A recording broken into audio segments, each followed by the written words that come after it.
Welcome, everybody. Welcome, fellow patriots. Welcome, fellow deplorables. Welcome, all you dregs to society, all you stinkos, all you sycophants, all you hateful people who celebrate the president and who love this country. You're always welcome here, and this is the Conservative Commandos radio show. I'm Rick Trader, coming to you from the studios of the Conservative Commandos radio network, and joining me as my co-host is the patriot from the battle-born state, the Silver State of Nevada, and that's Sharron Angle. Sharron, welcome to Conservative Commandos. Thanks so much, Rick. It's great to be here. And of course, you know me. I've been combing the airwaves, looking for interesting things that are happening. You know, we've been talking about lawsuits and how these governors are standing in line for lawsuits. Well, a group of business owners, workers, and one coronavirus patient have filed a class action lawsuit in response to government shutdowns across Nevada.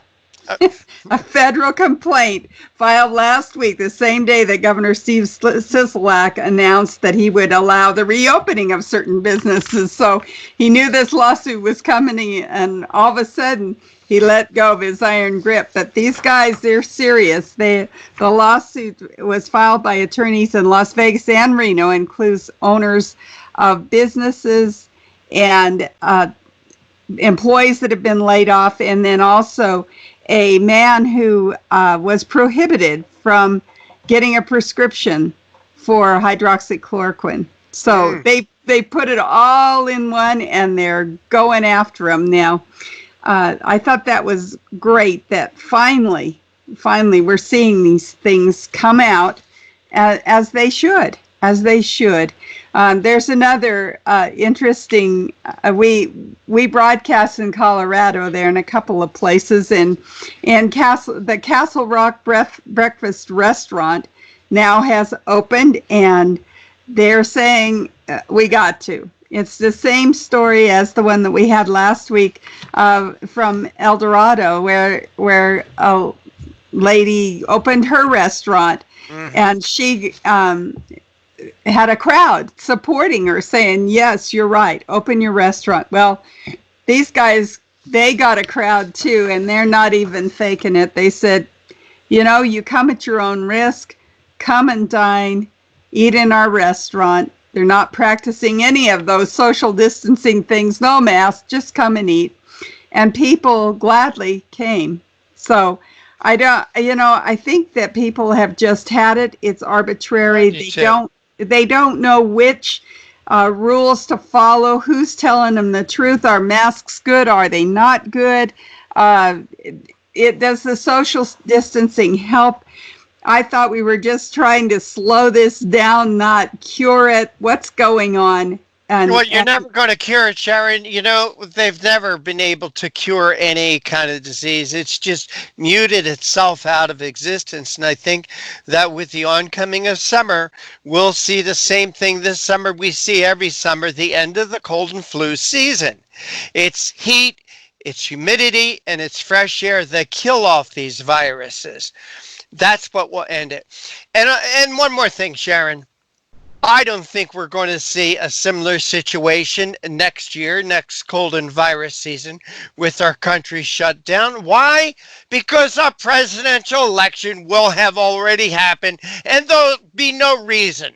There'll be no reason for this, because we'll have either President Trump reelected or some idiot elected to the White House. And, well, next year you won't have the shutdown.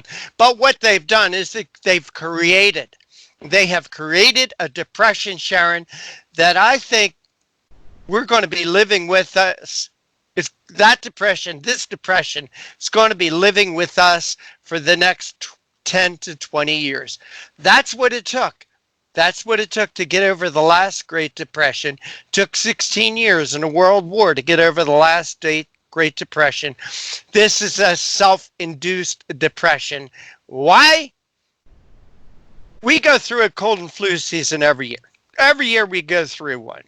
Last year, 61,200 people died of the flu. The year before, 78,000 people died. When 49 million people got the flu, nothing was shut down. There were no schools closed. No one lost their jobs. But those weren't election years. We're not presidential election years. Where the left, they hate Donald Trump so much, they are willing to destroy this country to get rid of him, to get themselves back in power. Sharron, I pray to God, all these people who are losing their businesses, who are losing their jobs, who are losing their families and their marriages and their homes and their cars, who can't pay their bills, who can't pay their taxes. Remember the politicians, the mayors and governors, basically, who have created this depression. Well, and these governors aren't going down easy. Here's the latest from Nevada, right? He's getting sued, but by golly, he's not going to stop at that. He says that on Monday afternoon, several Democratic leaders, including Sisolak, the governor, signed a letter with 5 other Western states asking Congress for $1 trillion in federal support for local and state governments. Though even this amount will not replace the decline in revenue that we forecast. So I remember Rick Trader saying, what's this going to cost us? It's going to cost us taxes. Well, that's not all. Here we go. They want $1 trillion in aid for 5 states. Taxes. That's taxpayers. That's taxpayers' money. It's even more. He says to prepare for up to 4% budget cuts in the current fiscal year and cuts ranging from 6 to 14%. And those cuts, if approved, would mean $171 million. And then he says, get ready, legislators, to go into a special session. So here we go. Here we go. This is a special tax session. He sets it up. We're going to get $1 trillion from the federal government. We're also going to say we're cutting our budget. That doesn't mean diddly in Nevada. Sharron, $1 trillion for Nevada alone? No, for 5 Western states. He's going with 5 others. 5 Western states gets $1 trillion. That's 10% of the states.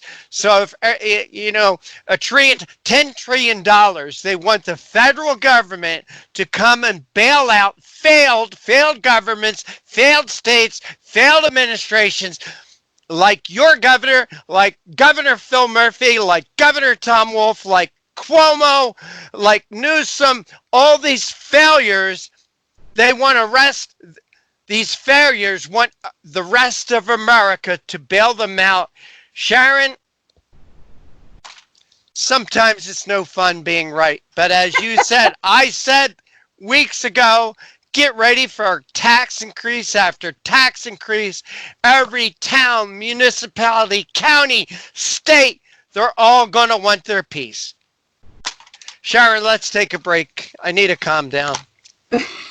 You are listening to and watching the Conservative Commandos radio show with Sharron Angle and yours truly, Rick Trader. And we'll be back to tell you about our guest right after this break. Today's show, like all our shows, is being brought to you by the First Amendment, protected by the Second. We still remember our constitutional rights. It's a shame our politicians don't. But we got to teach them a lesson that we remember when they don't remember. We'll be right back.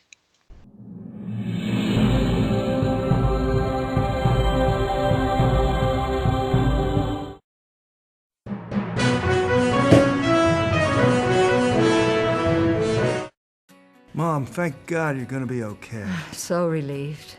But you both should know when my time comes, I have a final expense policy with Senior Care USA. Is Senior Care USA the life insurance policy that helps loved ones pay for funeral expenses and other debts? Bill and I called to get more information. Yes, and there's an immediate payout of up to $50,000. If you're over 50, call Senior Care USA now to learn more about final expense insurance plans. There's no medical exam, even if you have a pre-existing condition like I do. When I called, the quote was free, and there was no pressure. I found out that policies start for as little as 35 cents a day. Rates will never increase and coverage won't decrease. I'm going to call today. Ask about the free prescription discount card. Oh, I'm so glad you'll be taken care of. Call 1-800-822-7419. That's 1-800-822-7419. But is it? It's really just the beginning, right? Have you written a book and want it published but don't know where to start? You're not alone. Page Publishing cuts through the confusion that most new authors face, like copyright protection, barcodes, printing, and digital uploading. We will get your book into bookstores now. We guide you through the publishing maze and help you distribute and sell your work in hard copy and ebook formats. That's right. We will digitize and place your book for sale on Amazon, Apple iBooks, and Google, offering it to millions. Don't waste another minute. Most publishers won't even look at new author submissions, but we're different. We review your book and provide you feedback in about a week. If we decide to publish your book, your work ends and ours begins. From copy editing and proofing to typesetting and book cover art, our team gets you into bookstores fast. Call 1-877-461-5033. Does your current bathroom need to be updated immediately? Introducing One Day Bath and Shower Remodeling, the complete and hassle-free way to get the new bathroom of your dreams in as little as 1 day and for as little as $199 a month. Yes, the experts at One Day Bath and Shower Remodeling will come to you anywhere in the country and show you all the customized options. Now you can have a brand new bathroom in as little as 1 day. Large or small bathrooms, if you want a new bathtub or shower installed, we can do it in as little as 1 day. And if you call right now, you can save $750 off your remodel. We make it easy by offering you financing as low as $199 per month. So for as little as $199 a month, you can finally have the bathroom of your dreams. Call now to schedule your free in-home consultation. Thank you for staying with us. This is the Conservative Commandos radio show with Sharron Angle and yours truly, Rick Trader. Sharron, the hallmark of our guests being, or our guests being the hallmark of our show. Who are they for today? Well, our first guest is Lenny McAllister, Director of Western Pennsylvania of the Commonwealth Foundation. Lenny has spent years working in both state and national politics, the civil rights community, and extensive work in the media. Lenny has appeared regularly on as a nationally renowned op-ed writer, political analyst, and media staple in outlets ranging from Radio New Zealand and Sirius XM Radio to CNN, MSNBC, and Fox News. In 2016, Lenny was recognized as one of the most influential African Americans under 45 years old in the United States, and he's an adjunct professor of African American history at La Roche College in Pittsburgh. Lenny's going to talk to us about the growing number of counties that are testing Governor Wolf's emergency powers, saying that they'll decide if it's time to reopen. So we'll see what Lenny has to say about counties that aren't affected by COVID-19 resisting their governor. And our second guest is Roger Byron, who's senior counsel at First Liberty and Regent University School of Law. Roger has played a key role as co-counsel for the First Liberty litigation team that successfully defended the World War II Memorial Cross, threatened with destruction because of its religious symbolism, which culminated in a major First Amendment victory in the U.S. Supreme Court in the American Legion versus American Humanist Association. Others include Walsh versus Georgia Department of Public Health, which secured justice for a Seventh-day Adventist pastor and physician who lost his job as a public health official for expressing his religious beliefs in his sermons, and many other cases. Before practicing law, Roger Byron graduated from the U.S. Naval Academy and served a 6-year commission as a surface warfare officer in the U.S. Navy. And he's going to talk to us about a judge granting a restraining order against a Kentucky governor in a dispute over in-person religious gatherings. Our final guest is Inez Stepman, who is a senior policy analyst at the Independent Women's Forum and a senior contributor to The Federalist. She has worked on education policy for 7 years, and prior to that, was Director of Education and Workforce Development at American Legislative Exchange Council. Inez is the author of numerous policy papers, including an annually compiled report card on American education. We've asked her to come and discuss an article that she wrote, 1619 Projects Pulitzer. Give schools one more excuse to teach kids to hate America. Great show coming up, great show about our rights and where we go and how do we fight for those rights. But, it's not, when we stand up and protest, it's not over. They don't just tuck their tail and say, okay, enough with the lawsuits, we'll open up. Enough with, we get it. We kind of overreached on this one. So sorry, mea culpa. Nope. They're ready to fight back. And interestingly, a Democratic Illinois representative, Bobby Rush, he has a new legislative bill called 6666. HR 6666. Yep. No, I mean, you can't make this stuff up. Well, Sharon, maybe you need to explain to a few members of our audience the significance of that. Of that number? Yeah. Well, in the book of Revelation, 666 is the mark of the beast. It's the end times. It's the coming of Antichrist and all of those things that lead up to a one world global government. So here he has put this in a monstrously unconstitutional bill. Listen to this. He wants the taxpayer funds to be used to trace and monitor the contacts of infected individuals and support the quarantine of such contacts through mobile health units and, as necessary, at citizens' residences. That means government comes to your home, taps on your door, demands you take a COVID-19 test, and if you test positive, that means the governor makes sure you stay home. How? Good question. Good unanswered questions. Good chillingly. Well, what they'll do here, I know how they'll do it. They'll put a electronic monitoring bracelet on your ankle. That's how they'll do it, Sharon. Oh, so now this is house arrest, isn't it? Yeah, absolutely. And if you violate that, well, then they'll have the SWAT squad coming and knocking on your door. Now, you think I'm being facetious when I talk about the SWAT squads? They'll be at your door. Yeah.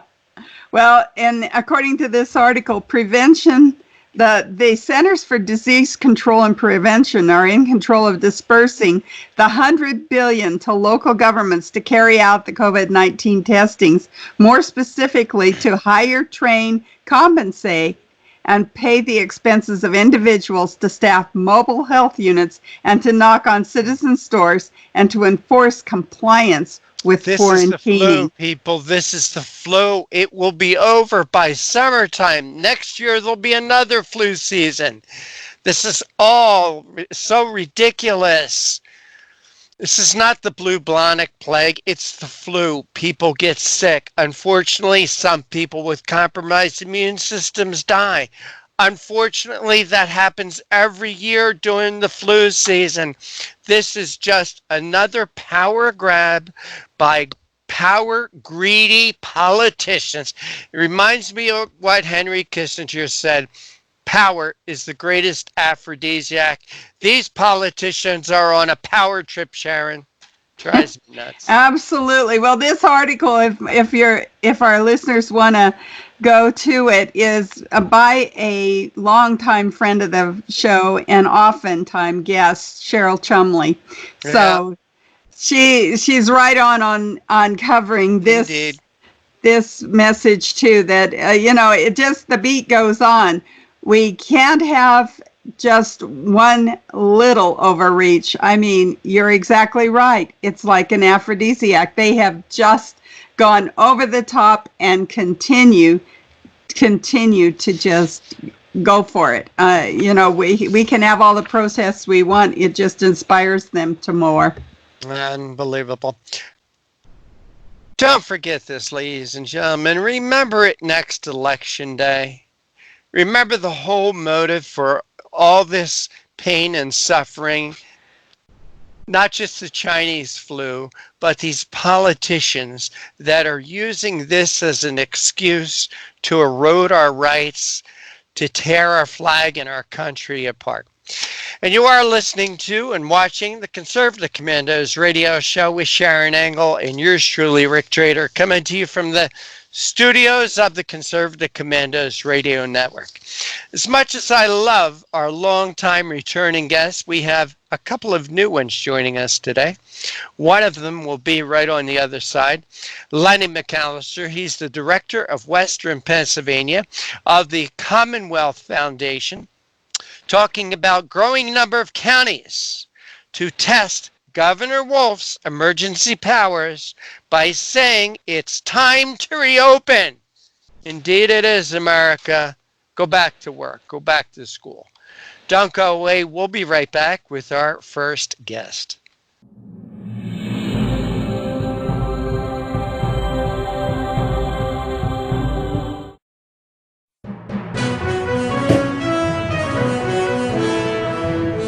Attention homeowners. Do you have a house that's in need of serious repairs? Do you have tenants that never seem to make their monthly payments? How about code violations, past due taxes, or maintenance costs you just can't afford? Then call my friends right now at Quick Cash Offer. They specialize in buying any home, no matter how ugly the situation. Turn that problem property into cash right now. It's just that simple. One call and you can get rid of that home headache forever. They buy the ugliest houses with instant closings, instant cash, and huge savings. Plus, there are no realtor fees, no listing fees, and no repair costs. Just cash in your hands for that painful property. They're buying a few more houses in your neighborhood this month. So take advantage of this cash offer and call Quick Cash Offer now.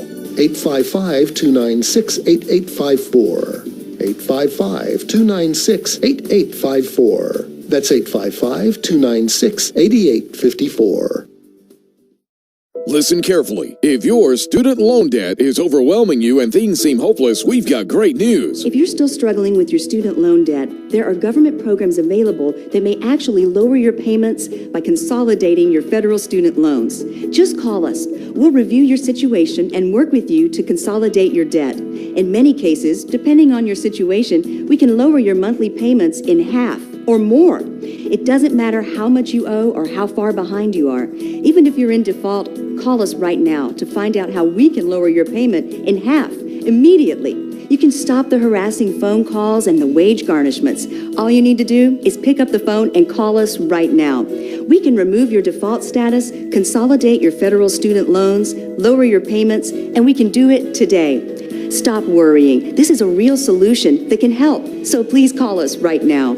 Call 800-917-8671.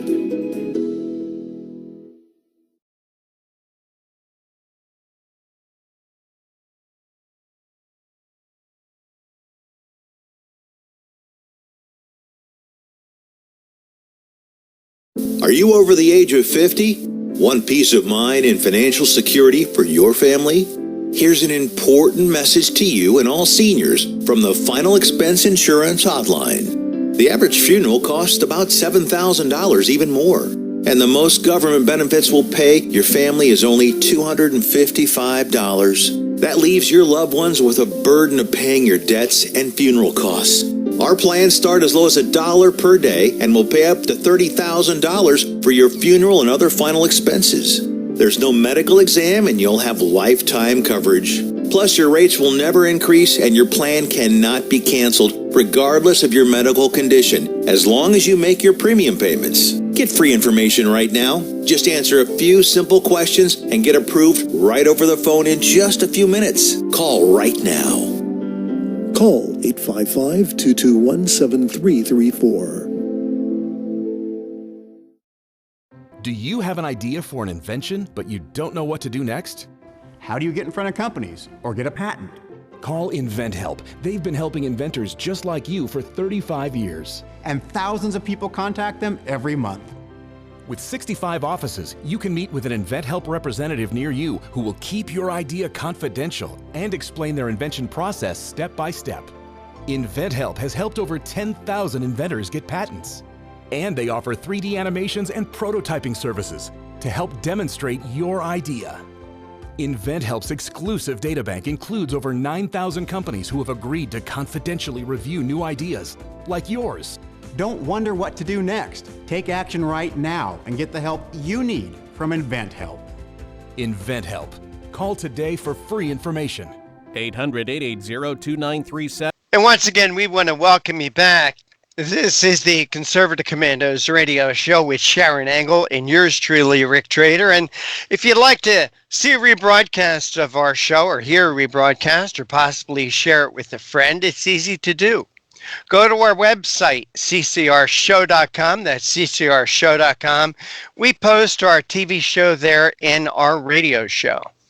And with that, Sharron, we do have our first guest of the day with us. He is waiting, and as you do with all our guests, Sharron, please make him feel welcome. Well, it is indeed an honor and a pleasure for me to introduce Lenny McAllister, Director of Western Pennsylvania of the Commonwealth Foundation. Lenny has spent years working in both state and national politics, the civil rights community, and extensive work in the media. Lenny has appeared regularly as a nationally renowned op-ed writer, political analyst, and media staple on outlets ranging from Radio New Zealand and Sirius XM Radio to CNN, MSNBC, and Fox News. In 2016, Lenny was recognized as one of the most influential African Americans under 45 years old in the United States. He is an adjunct professor of African American history at La Roche College in Pittsburgh. Lenny, welcome to the Conservative Commandos radio show. Thanks for having me today. Well, we're excited to talk to you about your governor, Governor Wolf, and his emergency powers. Now, I'm just a little old lady out here in rural Nevada, actually not too rural. I live in Reno, but still we're hearing in most of our state that there are lots of counties that don't have any COVID-19, nothing. And yet they're as locked down as the rest of us. And that seems to be kind of what's going on in Pennsylvania. Is that right? That is, and what you're finding, and this is something that we've been talking about and you're finding more legislators pushing back on, is the fact that these states, there's a reason why the 10th Amendment exists. It's because even within the states, you have this huge diversity of experiences that different citizens across different counties are going to go through, whether it's through an economy, to education, to the type of things that you can do with your life. Well, of course, when you start talking about a pandemic, it's going to impact that state the same exact way. So what you find here in Pennsylvania, for example, is that basically the epicenter of COVID-19 in the Commonwealth of Pennsylvania is out east in Philadelphia. Why would that be the case? Because it's close to New York City, a lot of transit up and down the I-95 corridor. It would make sense that New York City, New Jersey, parts of Connecticut, and eastern Pennsylvania, particularly the southeastern corner of the state, would be impacted by COVID-19. Now, if you look at other portions of Pennsylvania, including western Pennsylvania, where I'm a native of Pittsburgh, you're finding that the cases are a lot lower. You're finding that a lot of the mitigation is working and has, in fact, flattened the curve. You're finding a lot of capacity in the hospitals. However, Governor Wolf has basically adjudicated this within a black box that has had a lack of transparency and a lack of consideration up until very, very recently in regards to how do I deal with a pandemic that's dealing with all four corners of Pennsylvania very differently. Okay. What happened to personal responsibility? You opened it up. You opened it up with the Constitution. The Constitution really relies on every citizen having the personal, moral, and it's our responsibility to govern ourselves. We're self-governing. What happened to that? Did that go out the window? I mean, I feel like my constitutional rights have been violated, especially the First Amendment. I can name off several right in that First Amendment, but what happened here? I think that what's transpired with Governor Wolf is that he has leaned more on a council of 3 or 4 versus leaning on a duly elected government that's been elected and governed by way of the consent of the people. Something where you can have a cross-section of perspectives where a good policy can come about that could be pliant enough to keep us safe, but also ensure that the economy is not wrecked, people's livelihoods are not wrecked. And a lot of the recovery that we saw over the last 10 years, people forget that just 10 years ago, we were dealing with the Great Recession. It took some individuals a whole decade to get back to where we need to be, where these families want to be. Of course, when you start talking about full employment across the nation, it took years to get to that point of time. That seemed to have been tossed out the window for the sake of following the data, only to find out that they haven't quite been following the data, that some of this has been subjective. Some of the goalposts in regards to how and why counties can open up has been subjective. And even some of the reasoning that Governor Wolf has given in regards to why he, for example, shut down construction in Pennsylvania when New York State and New Jersey didn't shut down construction, those reasons have been fluffy at best. They've been fuzzy. And now what you're finding is that more and more Pennsylvanians are saying enough is enough. We tried to give you the benefit of the doubt, but now we're having some of the highest unemployment we've ever had in the Commonwealth. We're in the top 5. We have over 1.2 million Pennsylvanians that have filed for unemployment since mid-March, with an unemployment system in the state that has not worked, that was supposed to be fixed 2 years ago. So the governor can't even ensure that some of the emergency money that should be there can get to families, while at the same exact time arbitrarily picking winners or losers in the economy. That is what's pushing people to go back to personal responsibility. We can open ourselves up. We can move into a new phase from red to yellow, as they call it here in Pennsylvania, keep ourselves safe, but make sure we can sustain ourselves economically and be viable moving forward. Okay, now this is just a little personal curiosity. I have been through your state, and I'm enamored, I guess, by the little community outside of Lancaster. It's probably not as little as I think it is, but there's an Amish community. They kind of keep themselves separated.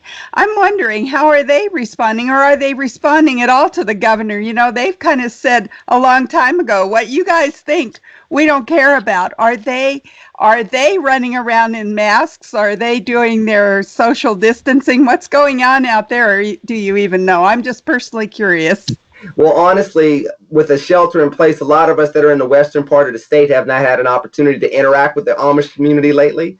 But I'd have to imagine that because they generally keep to themselves and to keep within their community confines, that they're continuing that status quo for them.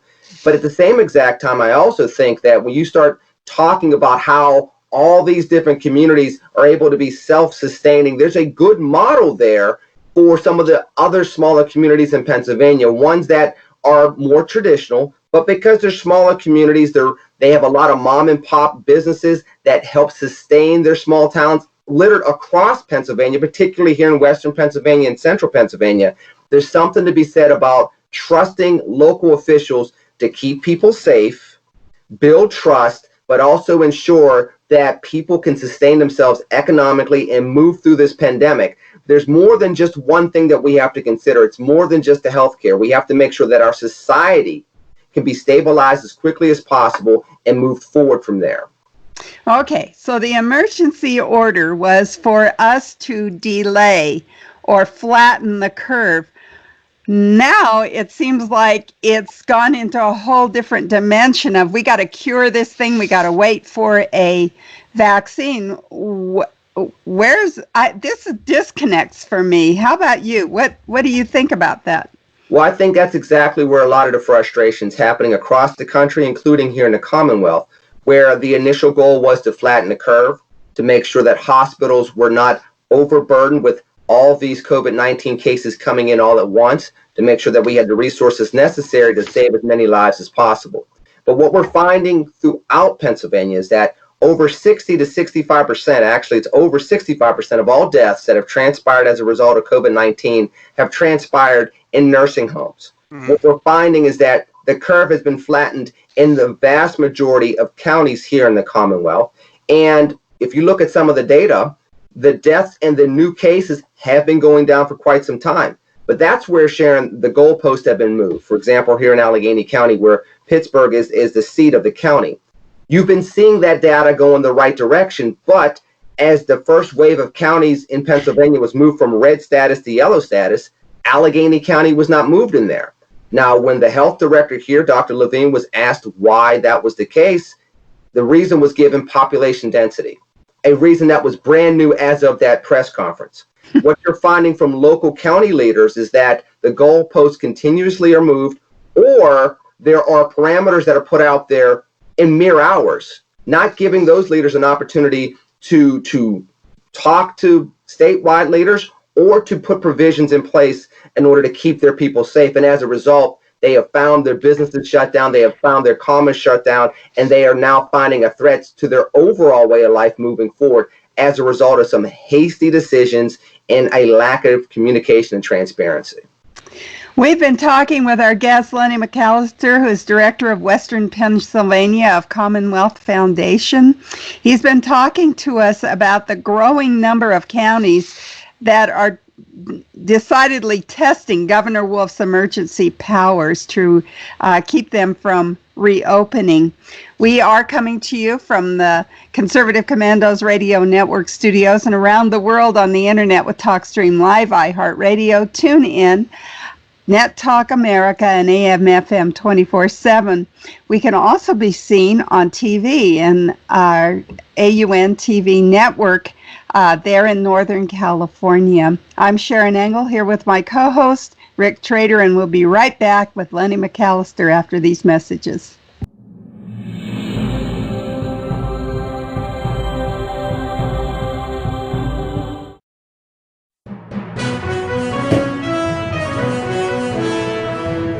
Are you a veteran and are you a homeowner? Then think Streamline and maybe save yourself a few $100s every month on your mortgage. A VA Streamline refinance. It's called a rate reduction loan because mortgage interest reduction is exactly what it does. It's just for veterans and it lowers your mortgage rate so you can save on mortgage payments every month, every year. That's a lot of money saved. And it's so easy to qualify. You don't need pay stubs, a W-2, or bank statements. You don't need a home appraisal. It's fast and easy to apply. And mortgage interest rates are very low right now. So a VA Streamline refinance makes it super easy and super affordable to take advantage of this opportunity and really cut your monthly mortgage payments. Veteran and homeowner? Call us to find out more. 888-893-7491. 888-893-7491.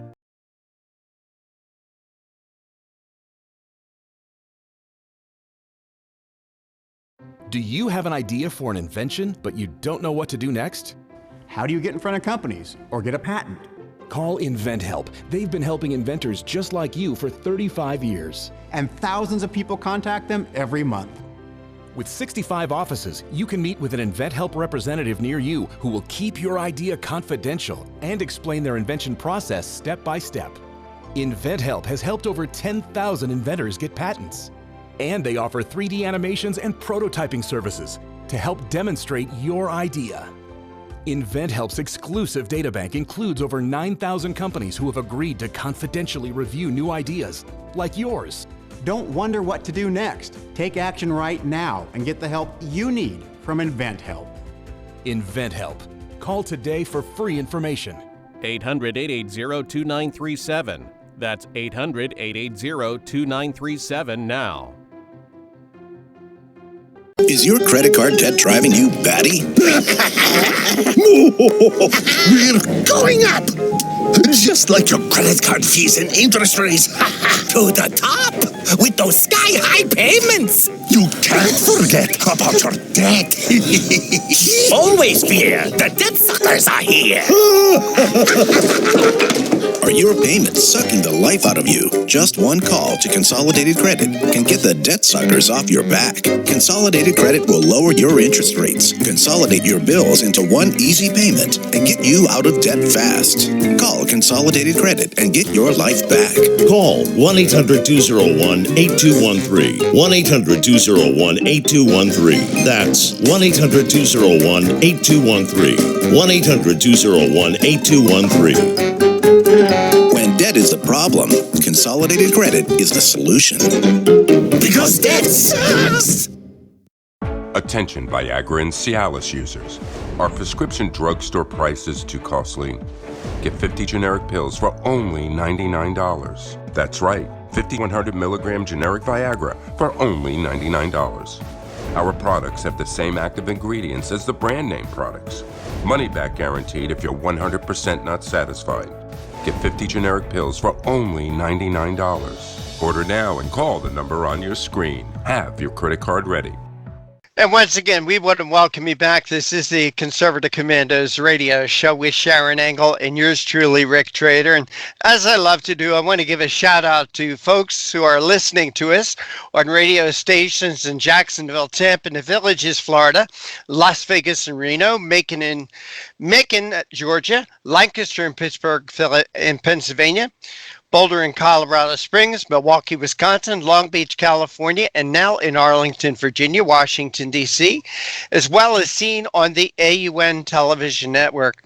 We're very pleased to have Lenny McAllister to join us today. He's the director of Western Pennsylvania of the Commonwealth Foundation, and we're discussing a growing number of counties in Pennsylvania who want to go against Governor Tom Wolf's emergency powers, basically shutting everything down.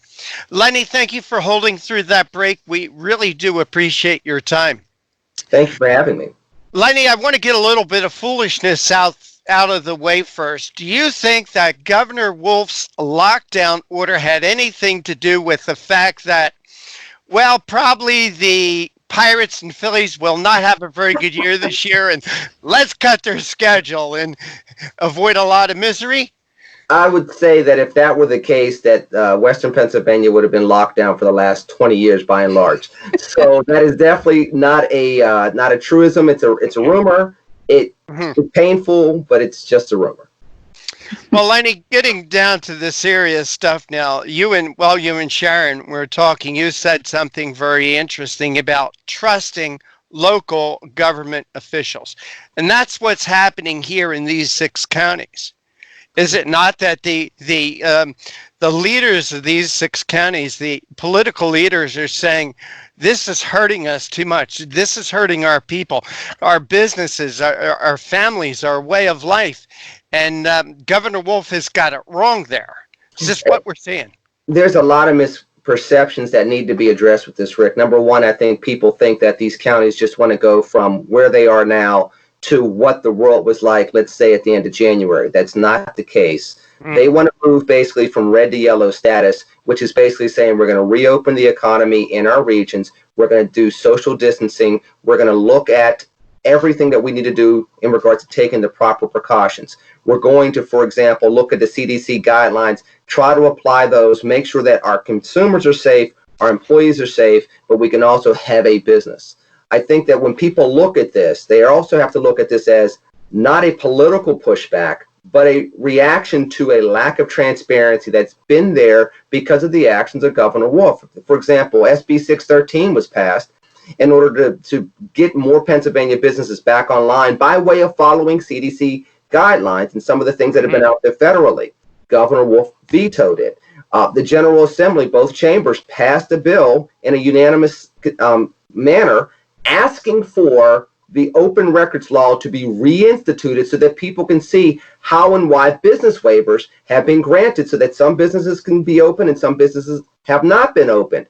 That was also vetoed. You have to understand with the business waiver process, that was in a black box where you can have some businesses open, some closed. Some car dealerships were open, some were closed. They were very competitors. For example, people don't. That's picking winners and losers. And when you have a family business that was owned by Governor Wolf, where his business was initially opened, when other manufacturers of similar products was initially closed. When people see that and then that business is closed and you find other type of disparities, people stop trusting what's coming out of Harrisburg. We had an example in Erie County in northwestern Pennsylvania where the county executive, while a shelter-in-place order was in place, got in a car, drove roughly 30 to 45 minutes to New York State, went to a family home to meet her daughter and son-in-law and grandkids who drove from Philadelphia 4 to 5 hours to this part of Western New York at a time where there was a shelter-at-home place where nobody was supposed to travel other than to get essential needs. When people see these stories continue to leak out, we just had a story here today where apparently the health director of the state, the person that's been writing a lot of these orders, moved her mother from a nursing facility, more like a assistant care facility, to a hotel at the same exact time where there's a controversy where nursing homes and similar facilities were asked to admit COVID-19 positive patients, and we've had an explosion of those cases and deaths. When you're seeing these type of inconsistencies coming out of leadership, especially at a time where Pennsylvanians from one border to the other trusted the governor over the first couple of weeks, people are now saying enough's enough. We have to take measures into our own hands. We're going to stay safe, but we have to do what's right for us in all regards, not just in a shelter-in-place order. Lenny, say it ain't so. I thought Tom Wolf was a different kind of governor. One who wouldn't put his privilege that he's a governor to keep his business open when shutting others down. Again, Lenny, tell me it isn't so. I think one of the things that you're finding with Governor Wolf is, unfortunately, it's do as I say, not as I do. I mean, one of the very key quotes that he had over the last several days has been, I'm trying to be transparent. He said that very quote while he was vetoing the open records law that was passed by both chambers of the General Assembly. So I think it's less about him trying to make money off of his business more than it is, listen, do as I say, not as I do. Trust me, trust me, trust me. And by the way, this is a governor that has told individuals, if you don't feel safe going back to work, don't go to work, just take your unemployment. At a time where Pennsylvanians will call 25 to 30 times a day to try to get through to the unemployment department, not be able to get through, and haven't gotten anything from the unemployment department in weeks. That's something that the governor should be working on. You know, Lenny, people outside of Pennsylvania really don't know a lot about the state other than the Eagles and the Steelers on one side and the other, and maybe someday there'll be a Pennsylvania Super Bowl, perhaps, let's hope. But tell us about these 6 counties, Berks County, Cumberland, Dauphin, Franklin, Lebanon, and Schuylkill. How do they differ from Pittsburgh and Philadelphia? What is life like in these counties that makes them different? Number one, they are not as urban as Philadelphia and Pittsburgh are. So you're talking about a different lifestyle. You're talking about a different population density. You're also talking about differences in regards to how the economy works and moves. You're talking about a difference in regards to the delivery of education. You're talking about a completely different way of life versus inner city Philadelphia, suburban Pittsburgh, and the like. Therefore, when you start shutting down those communities in a fashion like you might Philadelphia, because it's the epicenter here in Pennsylvania, you're going to have a completely different impact on those counties. Now, ironically enough, Rick, you're also finding counties such as Greene County, which is in the southwest corner of Pennsylvania, which borders West Virginia. Basically, their DA has said, listen, if businesses reopen up, we're not going to prosecute. And the reason why we're not going to prosecute is we've got a lack of transparency, and the small businesses in our small towns in this county are dying. If we don't open up now, what's going to end up happening is they're never going to come back. And Greene County, which is roughly an hour plus away from Pittsburgh and relates more to Morgantown, West Virginia than it does the inner city of Pittsburgh, it's been treated the same exact way as Pittsburgh has been treated, because initially the governor said we'll treat things regionally. Then they made it, we're going to treat it by county. Now they've been opening up these status situations from red to yellow back by region again. So these counties are saying, wait a minute, we have nothing to do. Let's say you're in Berks County. Let's say you're in some of the other counties that you mentioned. We have nothing to do with the urban centers within any county or neighboring counties. Dauphin County has the same situation with Harrisburg. Harrisburg is not the same density population as you find in Philadelphia or Pittsburgh. So what you're finding once again is a willingness to shoehorn policy in a one-size-fits-all that unfortunately when you have this ruling from on high usually goes away. I mean, you've seen this everywhere from the Soviet Union to, you know, states such as Pennsylvania. When you do this, if you try to shoehorn policy and you don't take the diversity of a region in consideration, you break things more than you make things. All right. Lenny McAllister,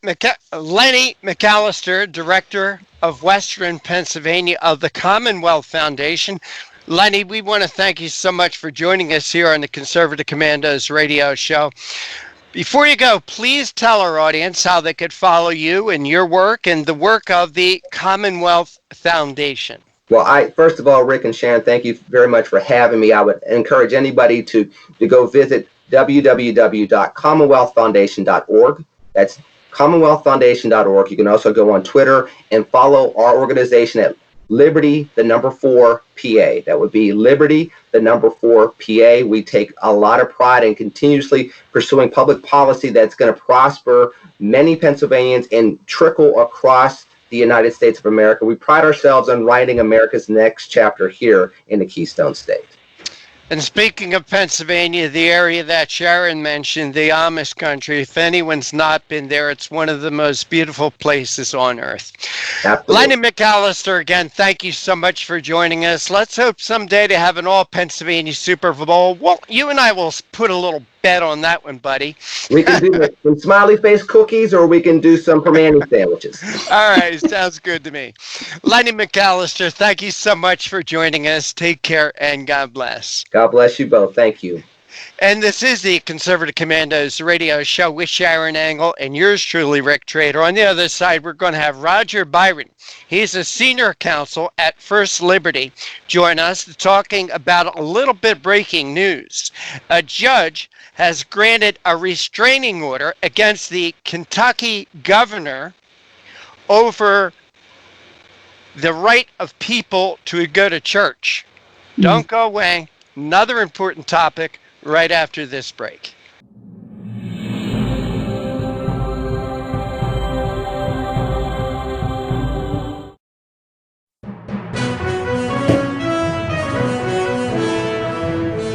Everybody wants cheap airfare, but where do you find it? You call low-cost airlines. Their prices are direct from the airlines, and they're so low you can't find these fares published anywhere. They specialize in cheap flights, discount hotel rooms, cheap car rental rates, and great package deals anywhere around the world. Wherever you want to go, they can help you get there cheaply and with a best price guarantee. If you want the lowest prices on your airline tickets or other travel services, call now. That's right, call. That's the only way to get these rates. Experts are standing by 24/7 to get you the cheapest airfare and hotel rates available. So don't wait. Call right now for the lowest travel prices anywhere and for great last-minute travel deals too.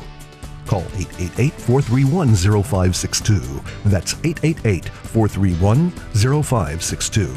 888-431-0562. 888-431-0562. Dish TV is better than cable TV. Here's why.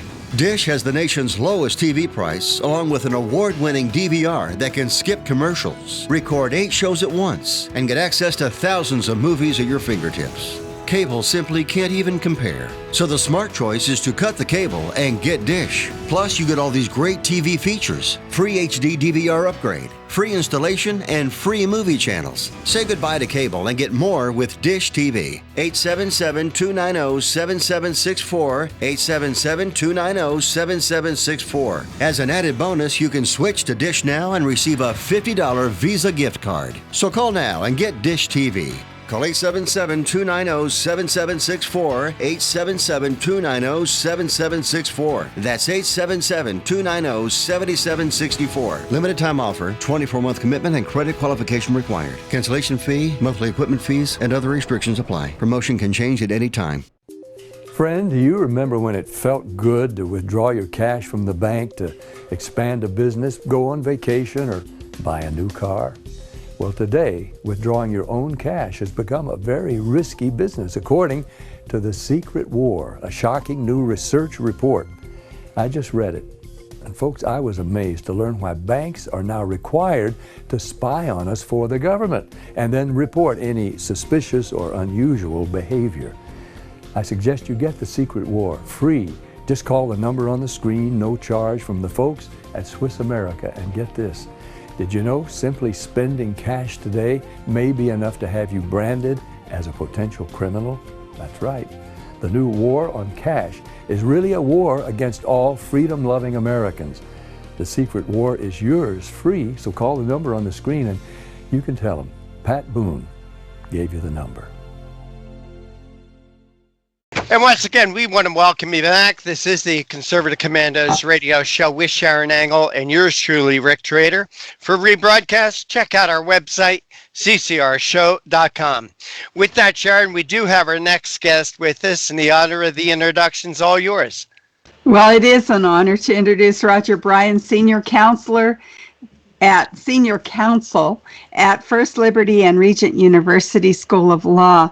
Roger has played a key role as co-counsel for the First Liberty litigation team that successfully defended a World War II memorial cross threatened with destruction because of its religious symbolism, which cultivated a major First Amendment victory at the U.S. Supreme Court in the American Legion versus American Humanist Association. Others include Walsh versus Georgia Department of Public Health, which secured justice for the Seventh-day Adventist pastor and physician who lost his job as a public health official for expressing his religious beliefs in his sermons, and many other cases. Before practicing law, Roger graduated from the U.S. Naval Academy and served as a six-year commission as a surface warfare officer in the U.S. Navy. Roger, thank you for your service and welcome to Conservative Commandos radio show. Thanks for having me. I'm glad to be here.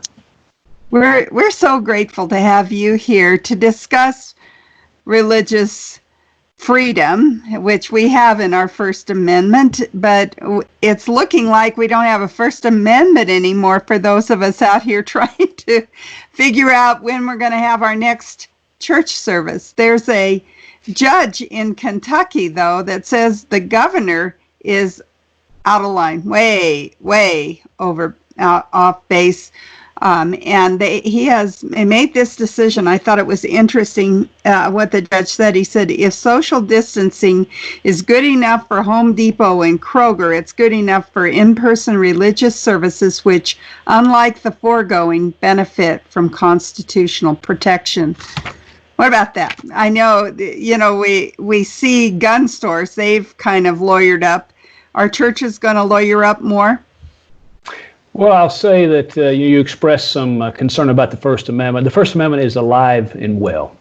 Just from time to time, government officials from time to time just need to be reminded that their power is restricted by the Constitution and specifically the First Amendment. And in these in-person church cases in Kentucky, not simply one judge, but two federal district court judges and a panel of judges at the U.S. Court of Appeals for the Sixth Circuit has found the state's prohibition of in-person church services to be violative of the First Amendment. Well, does that only apply in Kentucky? Because we have a governor here that's saying we can't go to church too. Well, with the Sixth Circuit Court of Appeals rules, it makes a decision for the entire jurisdiction over which it operates. That would be Tennessee and Kentucky, Ohio and Michigan. So any like scenarios in those four states are certainly covered, as well as providing persuasive opinion and authority for other districts and other circuits. Okay. Well, my hope is still a bit under a confusion here. I'm in the Ninth Circuit Court. We're about the last district to recognize the Constitution, it seems. This governor, Bashir, who issued this order, asserted that religious organizations are not life-sustaining organizations except when they function as charities by providing food, shelter, or social services. That just kind of flies in the face of the whole purpose of knowing Jesus. I can't say it any differently. My relationship with Jesus tells me that he is more essential to me than food, shelter, or social services, and that he's going to take care of me. So where is this governor coming from when he puts this forward? Well, the government certainly can't target churches or religious bodies or entities for disfavored treatment. That is the First Amendment 101. And during the hearing for the Tabernacle Baptist Church case, the government attorneys were unable to come up with one reason why meeting in a church was less safe than people being in a big box store or a hardware store or a liquor store. And under conditions like that, a government cannot lay restrictions on people of faith or on churches or other religious gatherings, but allow people to gather in other places. That is a basic and undeniable violation of First Amendment rights. We had an attorney, and I'm going to ask you about this since you're an attorney, who argued here on our show that the Second Amendment is a basic right, and therefore it has more standing in court, if you will, than something that isn't protected by the Constitution. How do you feel about that? Do these cases have a preeminence over any other case because of this individual right that we're guaranteed? Well, the right to free exercise of religion is known as our first right. It is in the First Amendment and is the first right listed in the First Amendment. So when we're dealing with enumerated rights in the Bill of Rights or in our Constitution, they're certainly given as much, if not more, protection than any other rights. Thank you for that. I see that you're a naval officer, and I know that, many people think that Christians should just take it. We should just abide by the law, do what the governor says. They quote scripture to us and say, stay home because that's where you belong in this kind of a situation.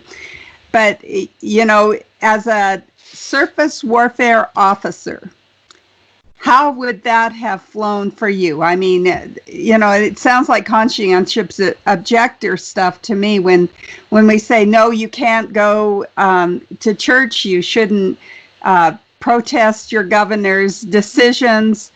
What about that? Well, certainly many people have worn the uniform, and unfortunately many people have died under that flag, wearing that uniform. To give the people in this country and in the countries over which the United States has had some has been able to help or had some influence. They've provided us the right to gather as we see fit, as our consciences dictate, in the name of God, and that the government cannot restrict that right without a really good reason.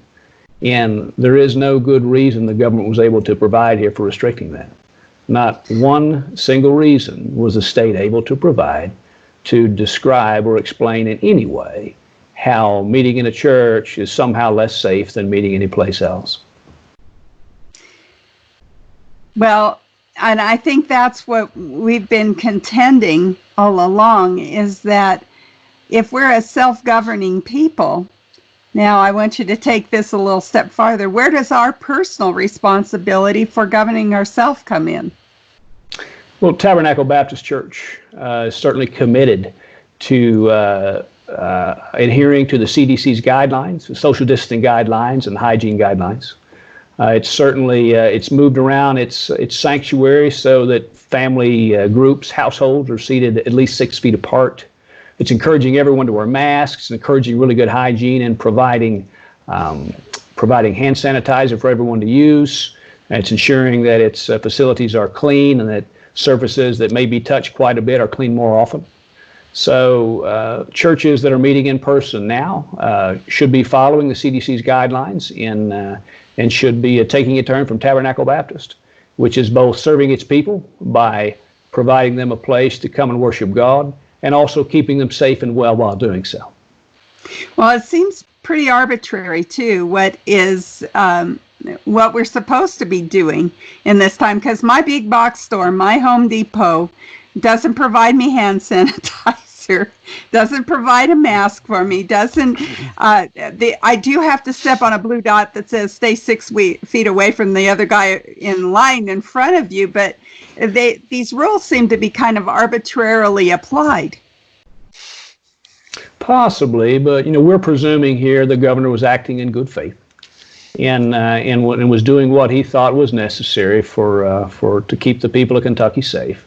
Again, he, like many officials, just needed to be reminded that there is a limitation to his power, that the Constitution provides a limitation to his authority, and that he may not go beyond that.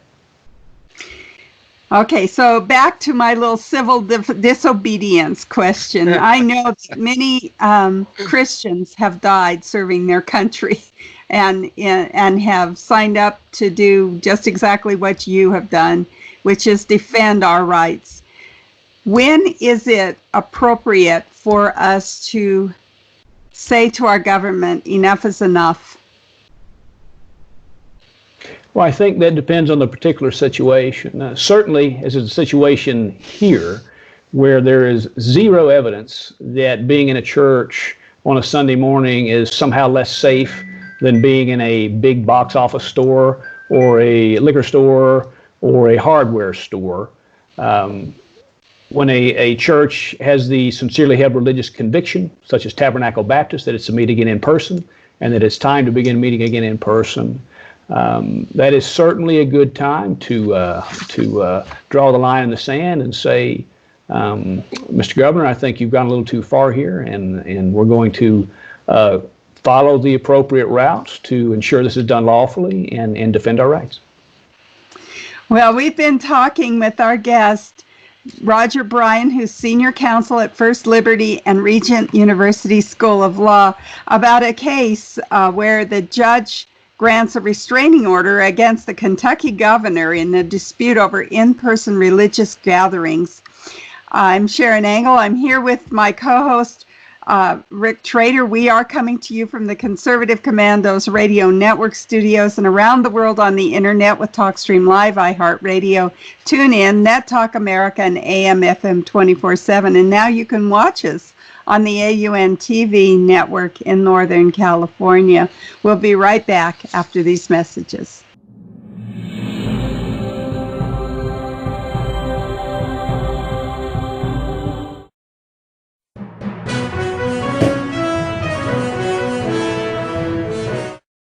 Mom, thank God you're going to be okay. So relieved. But you both should know when my time comes, I have a final expense policy with Senior Care USA. Is Senior Care USA the life insurance policy that helps loved ones pay for funeral expenses and other debts? Bill and I called to get more information. Yes, and there's an immediate payout of up to $50,000. If you're over 50, call Senior Care USA now to learn more about final expense insurance plans. There's no medical exam, even if you have a pre-existing condition like I do. When I called, the quote was free, and there was no pressure. I found out that policies start for as little as 35 cents a day. Rates will never increase and coverage won't decrease.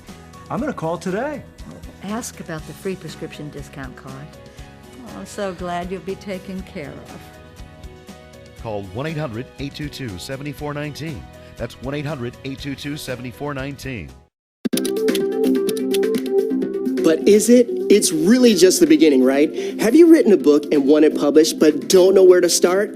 You're not alone. Page publishing cuts through the confusion that most new authors face, like copyright protection, barcodes, printing, and digital uploading. We will get your book into bookstores now. We guide you through the publishing maze and help you distribute and sell your work in hard copy and ebook formats. That's right. We will digitize and place your book for sale on Amazon, Apple iBooks, and Google, offering it to millions. Don't waste another minute. Most publishers won't even look at new author submissions, but we're different. We review your book and provide you feedback in about a week. If we decide to publish your book, your work ends and ours begins. From copy editing and proofing to typesetting and book cover art, our team gets you into bookstores fast. Call 1-877-461-5033. Does your current bathroom need to be updated immediately? Introducing One Day Bath and Shower Remodeling, the complete and hassle-free way to get the new bathroom of your dreams in as little as 1 day, and for as little as $1.99 a month. Yes, the experts at One Day Bath and Shower Remodeling will come to you anywhere in the country and show you all the customized options. Now you can have a brand new bathroom in as little as 1 day. Large or small bathrooms, if you want a new bathtub or shower installed, we can do it in as little as 1 day. And if you call right now, you can save $750 off your remodel. We make it easy by offering you financing as low as $199 per month. So for as little as $199 a month, you can finally have the bathroom of your dreams.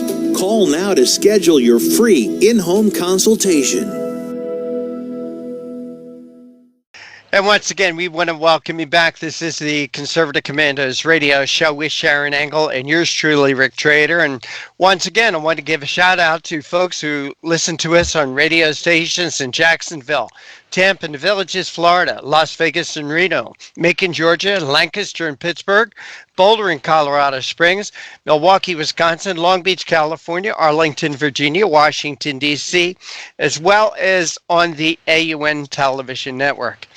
And Sharon, before I bring our guest back in, Roger Byron from First Liberty Institute, while you and Roger were talking, I thought about lawyers and how in this country today, a lot of times, a lot of lawyers get a really bad rap. But listening to this conversation about this issue, thank God we've got lawyers like Roger. Thank God we've got organizations like First Liberty to protect our rights against overzealous politicians who get into these power things, these power ego trips, and they want to become little dictators all in themselves. You know what I mean, Sharon? It's so good. It's so good to speak with Roger today. And Roger, thank you for holding through that break. Roger, this whole trial, not just the trial of First Liberty representing this church, but this whole trial that the country is going through with the corona epidemic, that in times of trials, tribulations, and disasters, the one place that people could always turn to is to their church, to God, to their religion.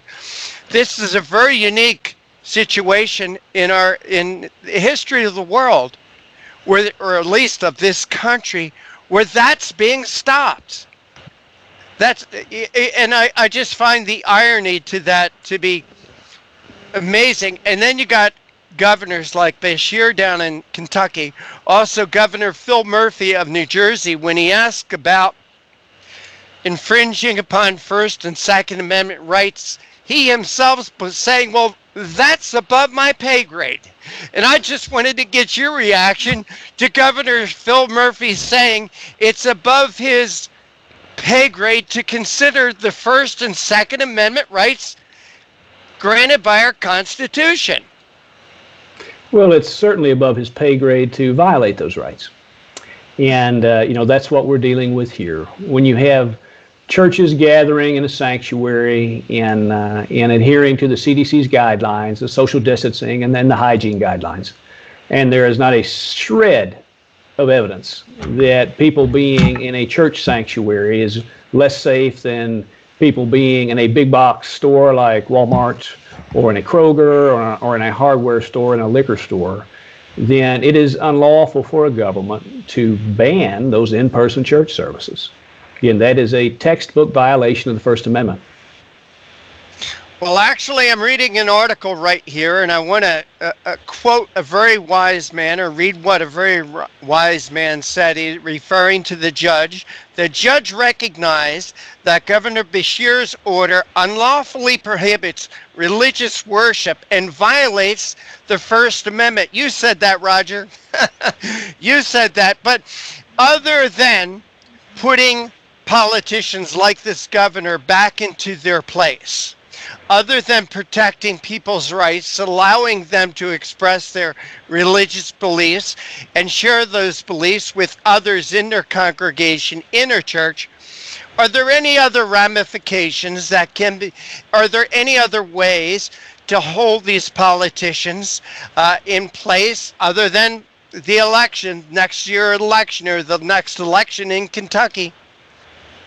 Certainly, I think one of the best ways is for people in the United States to educate themselves over just what their rights are. Both the rights under the First Amendment, their religious rights, their speech rights, the rights under the Second Amendment, and the rest of the Constitution. If we are unaware of what our enumerated rights are, then we effectively don't have them. And if we're aware of them and aren't willing to enforce them, we effectively don't have them. And so we need to both be knowledgeable about our rights are, about those rights that so many people have literally given their lives to defend. And it is our sacred duty to defend those rights, to uphold those rights, not the least of which is our religious freedom under the First Amendment. All right. And speaking of those rights and defending the rights, I want to read to you an email that was sent out to me today from your organization, First Liberty Institute. As America's houses of worship begin to carefully reopen, First Liberty Institute informed Congress on Tuesday in written testimony before the Senate Committee on the Judiciary that America's houses of worship's fear of wave of lawsuits that would force many of them to cease operation. First Liberty Institute written testimony included a letter signed by hundreds of pastors, rabbis, priests, and other religious leaders asking Congress include immunity for religious organizations from negligence lawsuits resulting from their serving the public or reopening in accordance with local orders. Roger, could you comment on that for us, please? Well, certainly. That letter and many other resources for churches and houses of worship and people of faith are available on our website at firstliberty.org. So please feel free to visit there to become more informed and to get more information about things you may need or may need to know during this COVID-19 pandemic. But also the letter essentially is simply asking Congress to provide some protection for houses of worship in this during this COVID-19 time and protect them from unnecessary legal action that may result once people begin to gather again in person in their houses of worship. Roger Byron, Senior Counsel at First Liberty Institute, we want to thank you so much for joining us. And one more time, Roger, please tell our audience where they could go to follow your work and the work of the First Liberty Institute. Well, you can learn about our work and all the different matters that we're handling, our different cases at firstliberty.org. It's firstliberty.org. And thank you so much for having me today. Well, we appreciate the time that you spent with us, and I want to echo what Sharron said. God bless you, and thank you for your service to our country. Thank you.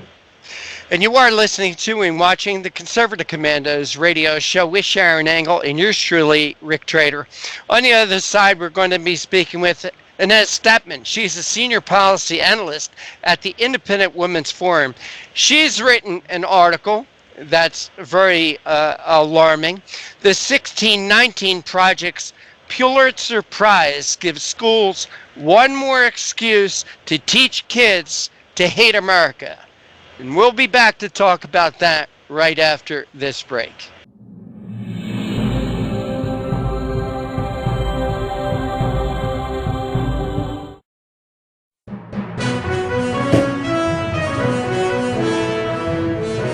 Attention homeowners. Do you have a house that's in need of serious repairs? Do you have tenants that never seem to make their monthly payments? How about code violations, past due taxes, or maintenance costs you just can't afford? Then call my friends right now at Quick Cash Offer. They specialize in buying any home, no matter how ugly the situation. Turn that problem property into cash right now. It's just that simple. One call and you can get rid of that home headache forever. They buy the ugliest houses with instant closings, instant cash, and huge savings. Plus, there are no realtor fees, no listing fees, and no repair costs. Just cash in your hands for that painful property. They're buying a few more houses in your neighborhood this month. So take advantage of this cash offer and call Quick Cash Offer now.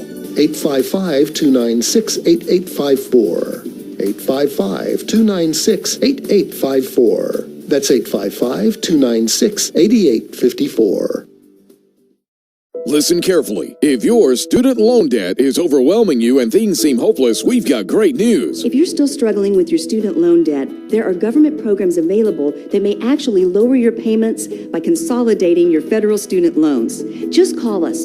We'll review your situation and work with you to consolidate your debt. In many cases, depending on your situation, we can lower your monthly payments in half or more. It doesn't matter how much you owe or how far behind you are. Even if you're in default, call us right now to find out how we can lower your payment in half immediately. You can stop the harassing phone calls and the wage garnishments. All you need to do is pick up the phone and call us right now. We can remove your default status, consolidate your federal student loans, lower your payments, and we can do it today. Stop worrying. This is a real solution that can help. So please call us right now. Call 800-917-8671.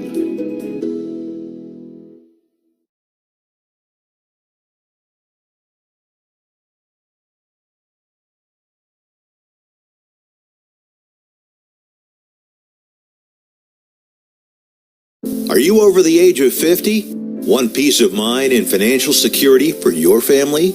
Here's an important message to you and all seniors from the Final Expense Insurance Hotline. The average funeral costs about $7,000, even more. And the most government benefits will pay your family is only $255. That leaves your loved ones with a burden of paying your debts and funeral costs.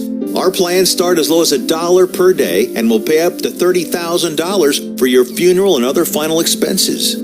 There's no medical exam and you'll have lifetime coverage. Plus, your rates will never increase and your plan cannot be canceled regardless of your medical condition, as long as you make your premium payments. Get free information right now. Just answer a few simple questions and get approved right over the phone in just a few minutes. Call right now. Call 855-221-7334. Do you have an idea for an invention, but you don't know what to do next? How do you get in front of companies or get a patent? Call InventHelp. They've been helping inventors just like you for 35 years. And thousands of people contact them every month. With 65 offices, you can meet with an InventHelp representative near you who will keep your idea confidential and explain their invention process step by step. InventHelp has helped over 10,000 inventors get patents. And they offer 3D animations and prototyping services to help demonstrate your idea. InventHelp's exclusive databank includes over 9,000 companies who have agreed to confidentially review new ideas, like yours. Don't wonder what to do next. Take action right now and get the help you need from InventHelp. InventHelp. Call today for free information.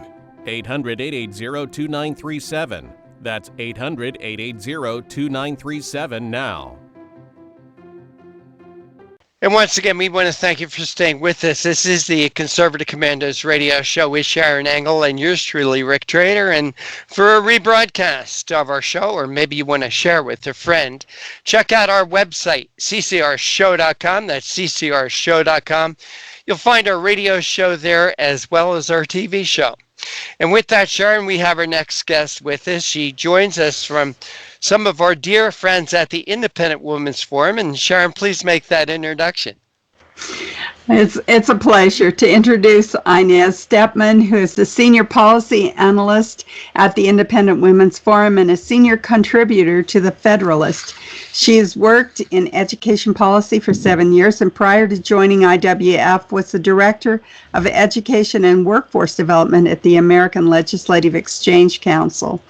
Inez is an author of numerous policy papers, including an annually compiled report card on American education, which ranks the states across 6 aspects of education policy.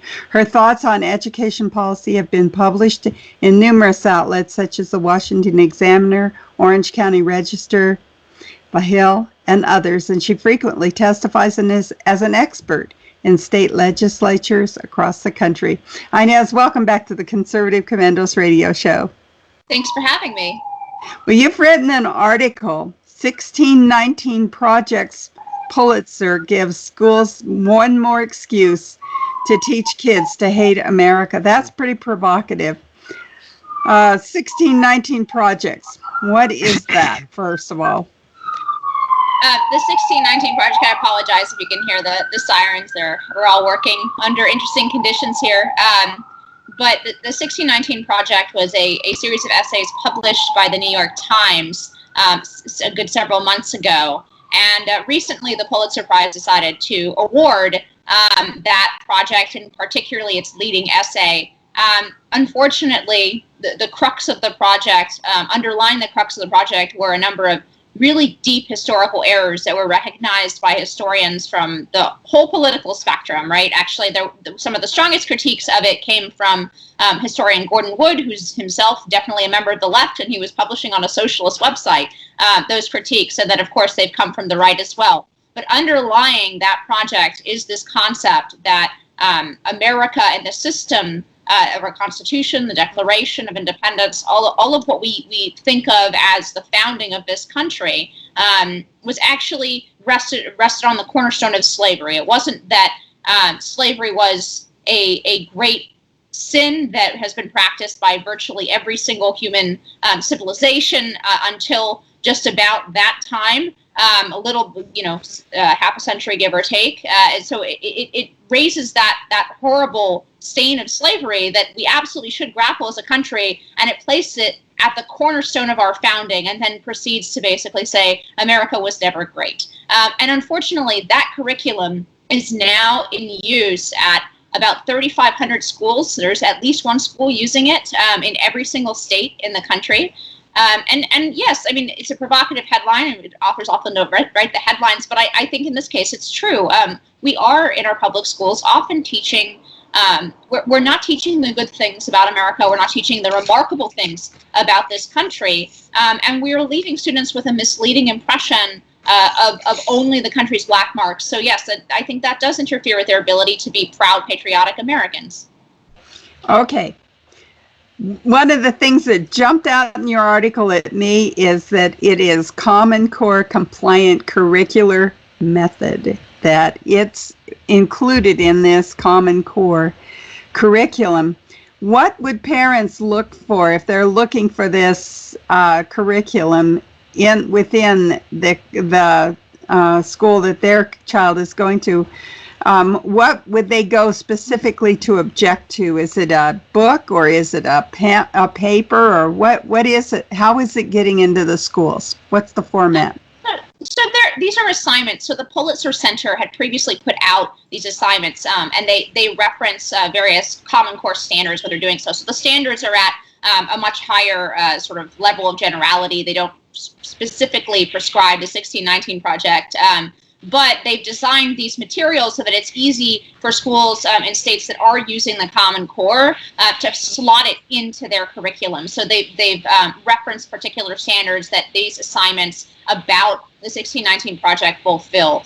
So one of the things it suggests, for example, is for students to take the Declaration of Independence and basically black out all the parts they think are not true. And so you end up with, instead of actually learning. And let's not forget, this is against a backdrop of really poor civics knowledge in the United States, right? So only 1 in 5 of people under the age of 45 can actually pass the basic citizenship test that we give to new immigrants to become naturalized. So It's not that they're engaging with the Declaration of Independence or some of our founding documents on a backdrop of knowledge and understanding. It's that they're immediately encouraged to basically, black out or rip up those documents without understanding the incredible things they brought to the world before critiquing them.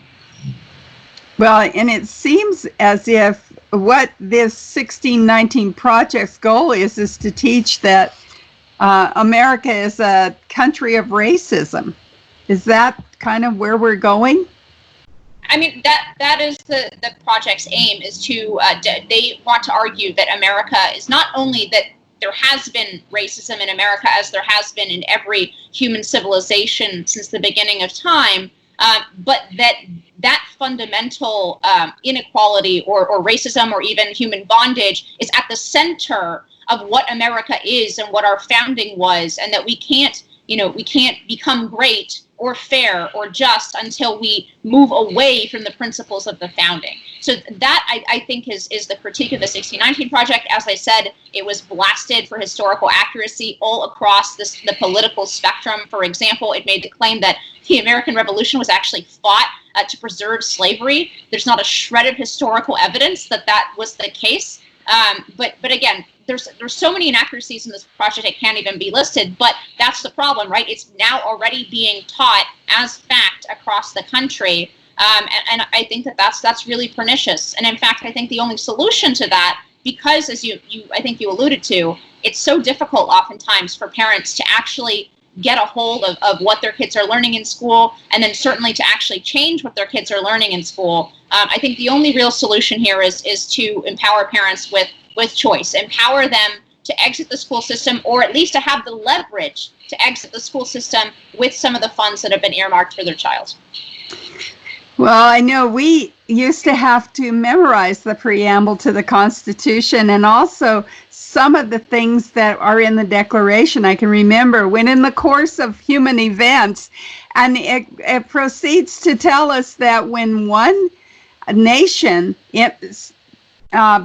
puts another in bondage, that was, that's the whole crux of it. So when you read the founding documents, it's really difficult to see how it's been tipped upside down, really, to say that the 1619 Project is saying, no, they were trying to preserve slavery, when everything in that document says we are breaking the bonds of what we consider to be slavery. Absolutely, and those documents and the principles behind them became the basis upon which slavery in this country was abolished. And that's something I think if we want to read more from the period in our schools, I think that American schools could benefit from a heavy dose of Frederick Douglass himself, an escaped slave, a self-taught slave, who at first was under the impression that the Constitution and the Declaration protected slavery. And then over the course of the years, as he became more immersed in what the founding actually said and what it stood for, he became convinced that the founding, in fact, was a great beacon against slavery, and that, in fact, we could, and Lincoln thought this as well, right? He thought that in fighting the Civil War to preserve the Union, and then ultimately issuing the Emancipation Proclamation, that he was fulfilling the promise that the Declaration had made about man's basic equality. That's the interpretation that I think most of us learned in school, sort of the schoolhouse rock version, of course, not the in-depth Lincoln erudite perspective, but that interpretation is quickly disappearing from schools, and in its place, even prior to the 1619 Project, right, is this idea that America is somehow uniquely evil or racist or terrible, when in fact it's not the fact that our black marks of our history that are remarkable. It's not that we shouldn't learn about them. We absolutely should. We should learn from them. But that's not what makes this country remarkable. It's the great equality and freedom that we have achieved that makes us stand out from the rest of human history. And so teaching only the negatives about America loses perspective, I think, on the entirety of human history if America is considered to be uniquely evil. Well, I'm glad you mentioned Frederick Douglass. I often describe myself as a Frederick Douglass Republican because he was so grounded in the Constitution. But we have to take a break. We are coming to you from the Conservative Commandos Radio Network studios and around the world on the internet with TalkStream Live, iHeartRadio, TuneIn, Net Talk America, and AM/FM 24/7. And now you can watch us on the AUN TV network. I'm Sharron Angle, here with my co-host, Rick Trader, and we'll come right back with our guest, Inez Stepman, who is the Senior Policy Analyst at Independent Women's Forum, and she's written her article, 1619 Projects Pulitzer Gives Schools One More Excuse to Teach Kids to Hate America.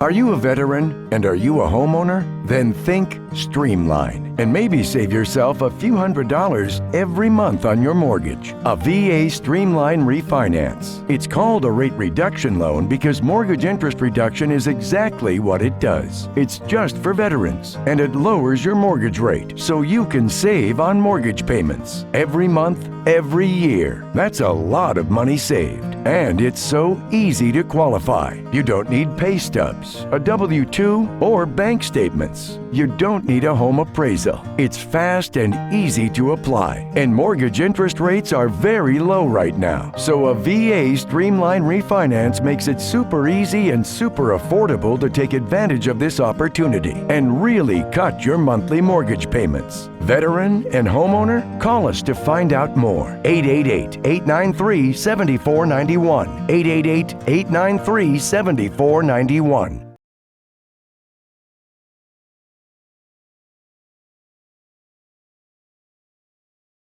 Do you have an idea for an invention, but you don't know what to do next? How do you get in front of companies or get a patent? Call InventHelp. They've been helping inventors just like you for 35 years. And thousands of people contact them every month. With 65 offices, you can meet with an InventHelp representative near you who will keep your idea confidential and explain their invention process step by step. InventHelp has helped over 10,000 inventors get patents. And they offer 3D animations and prototyping services to help demonstrate your idea. InventHelp's exclusive databank includes over 9,000 companies who have agreed to confidentially review new ideas, like yours. Don't wonder what to do next. Take action right now and get the help you need from InventHelp. InventHelp. Call today for free information. 800-880-2937. That's 800-880-2937 now. Is your credit card debt driving you batty? We're going up! Just like your credit card fees and interest rates. To the top! With those sky-high payments! You can't forget about your debt. Always fear, the debt suckers are here! Are your payments sucking the life out of you? Just one call to Consolidated Credit can get the debt suckers off your back. Consolidated Credit will lower your interest rates, consolidate your bills into one easy payment, and get you out of debt fast. Call Consolidated Credit and get your life back. Call 1-800-201-8213. 1-800-201-8213. That's 1-800-201-8213. 1-800-201-8213. When debt is the problem, Consolidated Credit is the solution. Because debt sucks! Attention Viagra and Cialis users. Are prescription drugstore prices too costly? Get 50 generic pills for only $99. That's right, 50 100 milligram generic Viagra for only $99. Our products have the same active ingredients as the brand name products. Money back guaranteed if you're 100% not satisfied. Get 50 generic pills for only $99. Order now and call the number on your screen. Have your credit card ready. And once again, welcome back to the Conservative Commandos radio show with Sharron Angle and yours truly, Rick Trader. And as I always like to do, I want to give a shout out to folks who listen to us on radio stations in Jacksonville, Tampa, and the Villages, Florida, Las Vegas and Reno, Macon, Georgia, Lancaster and Pittsburgh, Boulder and Colorado Springs, Milwaukee, Wisconsin, Long Beach, California. Also seen on the AUN television network in California, places like San Francisco, Sacramento, San Jose, and a few others. Our guest this segment is Inez Stepman. She's a senior policy analyst at the Independent Women's Forum, and we're discussing an article she wrote. The 1619 Project's Pulitzer gives schools one more excuse to teach kids to hate America. Inez, thank you for holding through that break. We appreciate your time. Thanks for having me. And, you know, Inez, I think there could be another title here, that the 1619 Project's Pulitzer give schools and children another reason to hate people and other children. Do you think there's an argument to be made there? Well, certainly the ideas behind the 1619 Project don't bring us any closer to e pluribus unum, right? They do encourage ongoing divisions between Americans over things that have happened 100 and 150 years ago, 200 years ago, over 200 years ago, depending on what part of American history you're talking about. But again, I think it's the saddest thing about this is it's happening on a backdrop of really declining civic knowledge. Look, my parents came to this country as immigrants, and actually they fled the Soviet bloc country. Okay, so they fled communism to come here, and you know, America is a beacon of liberty. It is a beacon of prosperity to the whole world. You know, there's a reason that millions of people from all over the world want to come to this country and become citizens. And that's not to say that the citizens' burden isn't to improve, continually improve.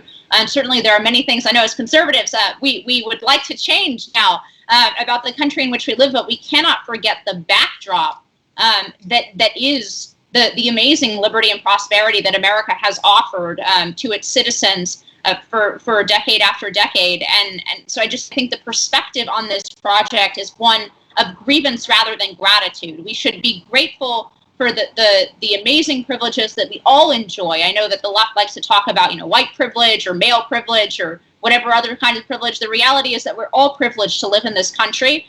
It's provided things for us that no other country would. And I think we need to discuss its history and the negatives and things we'd like to change about the country or the culture on that backdrop of gratitude that we do live in a great country. And that's exactly the opposite of what the 1619 Project is teaching. And I do think it's dangerous, especially in a country that is as diverse as ours, where we don't have, you know, sort of some of the same things in common. We don't share a common religion. We don't share a common ethnic background. We don't share, you know, common sort of life experiences across the 330 million people that comprise America. And so I do think it's particularly dangerous in a country like ours to be teaching division without underlying fact, without truth, and without gratitude. And tell me about this 1619 Project, because I'll be honest with you, I think I'm a fairly well-informed guy.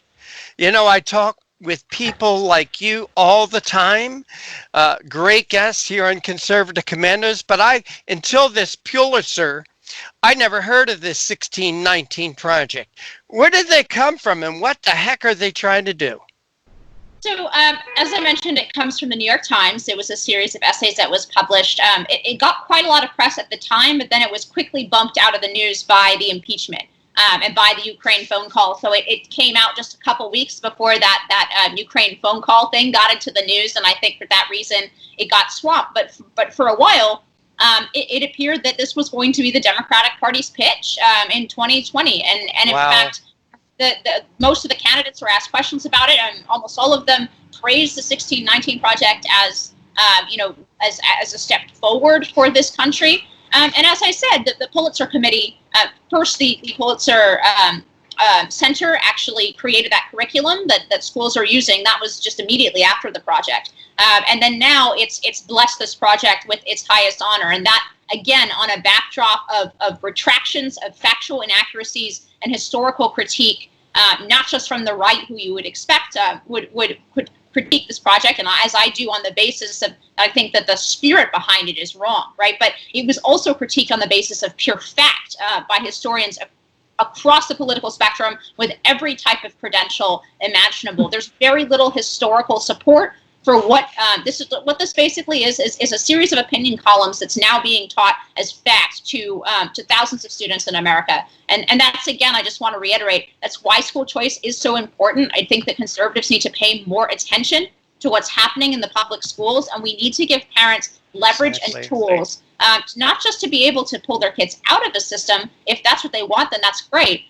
But also to be able to say, hey, you know, me and 50 other parents at this school are concerned about what our kids are learning. You know, we want the principal to be responsive. We want the school board to be responsive. We want the district to be responsive to our concerns. School choice will give parents that kind of leverage, even if they want their kids, they're otherwise happy with the public school. I think it's really important to give all parents that kind of leverage and recenter education where it should be, with the parents in the driver's seat and schools acting on behalf of parents, teaching their kids what parents want them to learn. And as I think you point out a couple of real problems in your article here about what kids are being taught in school. Certainly they're not being taught things like civics and history. You have in here, and you and Sharron talked a little bit about it.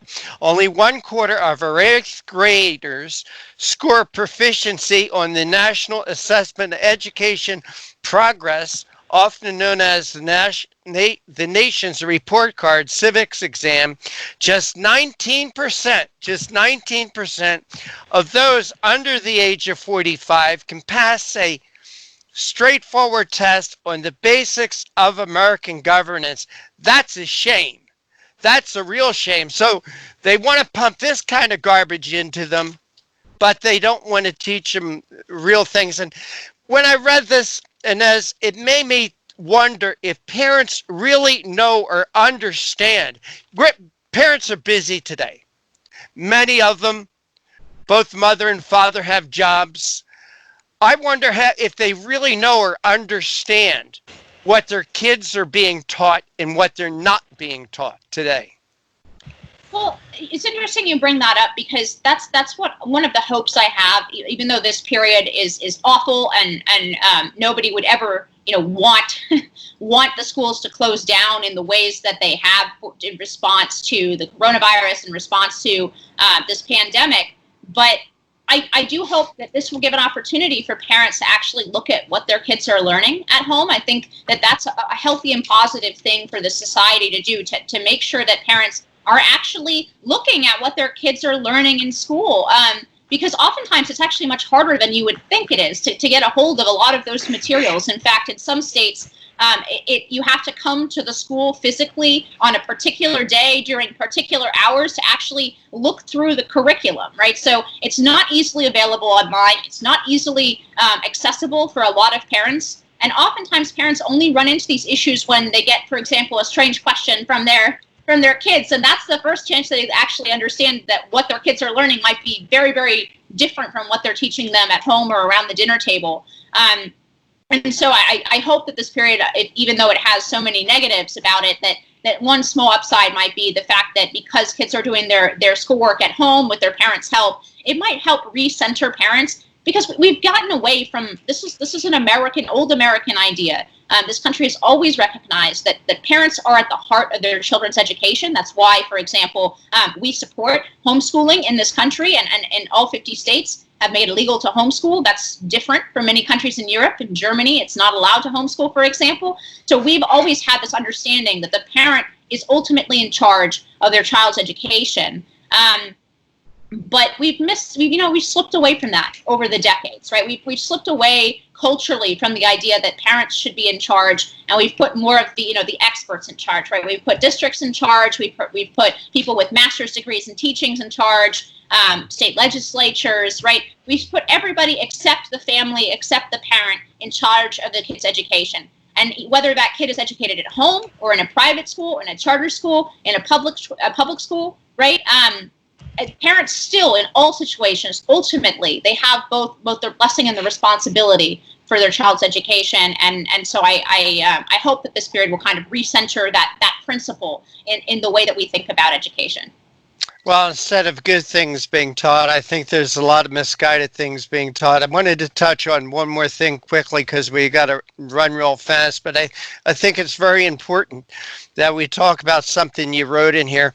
The essay's most central claims that the American Revolutionary War was fought not to protect the rights of Americans, but to preserve slavery, as an assertion supported not a shred of actual historic fact. In fact, if you want to talk about historic accuracy, upwards of 25% of George Washington's army was Black Americans at the time.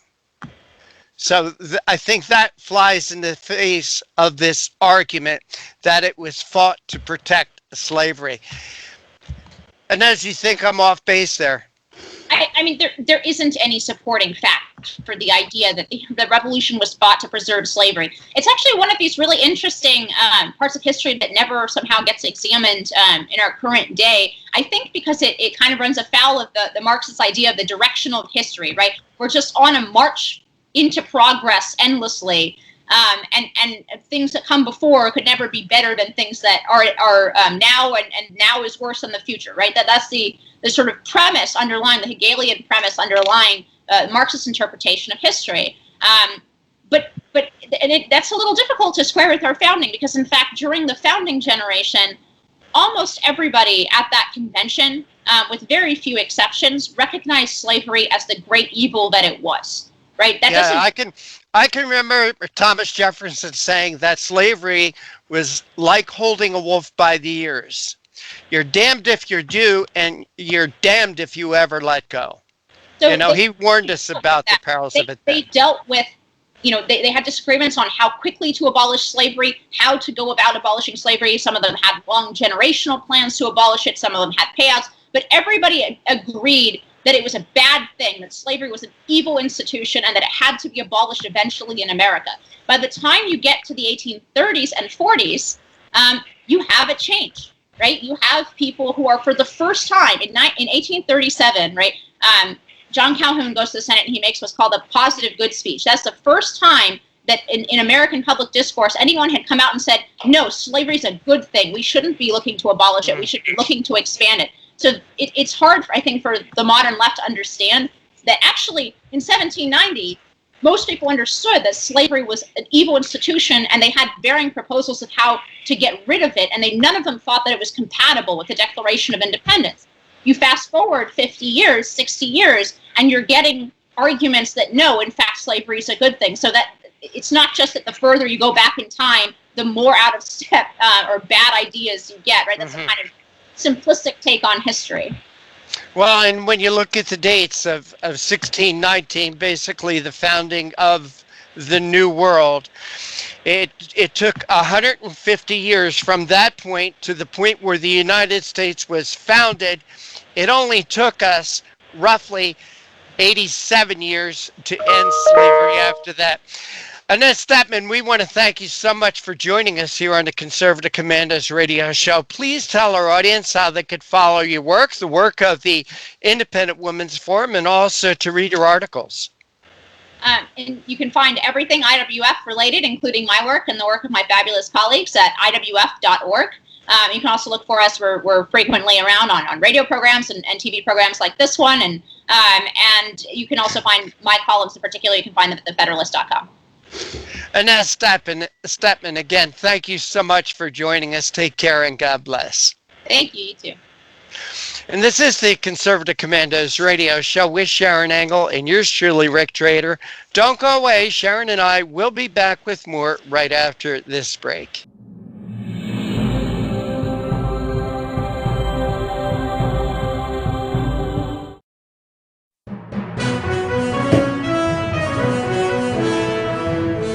Everybody wants cheap airfare, but where do you find it? You call low-cost airlines. Their prices are direct from the airlines, and they're so low you can't find these fares published anywhere. They specialize in cheap flights, discount hotel rooms, cheap car rental rates, and great package deals anywhere around the world. Wherever you want to go, they can help you get there cheaply and with a best price guarantee. If you want the lowest prices on your airline tickets or other travel services, call now. That's right, call. That's the only way to get these rates. Experts are standing by 24/7 to get you the cheapest airfare and hotel rates available. So don't wait. Call right now for the lowest travel prices anywhere and for great last-minute travel deals too.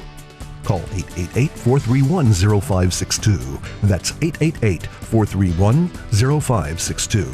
888-431-0562.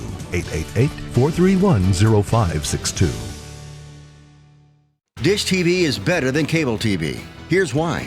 Dish has the nation's lowest TV price, along with an award-winning DVR that can skip commercials, record 8 shows at once, and get access to thousands of movies at your fingertips. Cable simply can't even compare. So the smart choice is to cut the cable and get Dish. Plus, you get all these great TV features, free HD DVR upgrade, free installation, and free movie channels. Say goodbye to cable and get more with Dish TV. 877-290-7764, 877-290-7764. As an added bonus, you can switch to Dish now and receive a $50 Visa gift card. So call now and get Dish TV.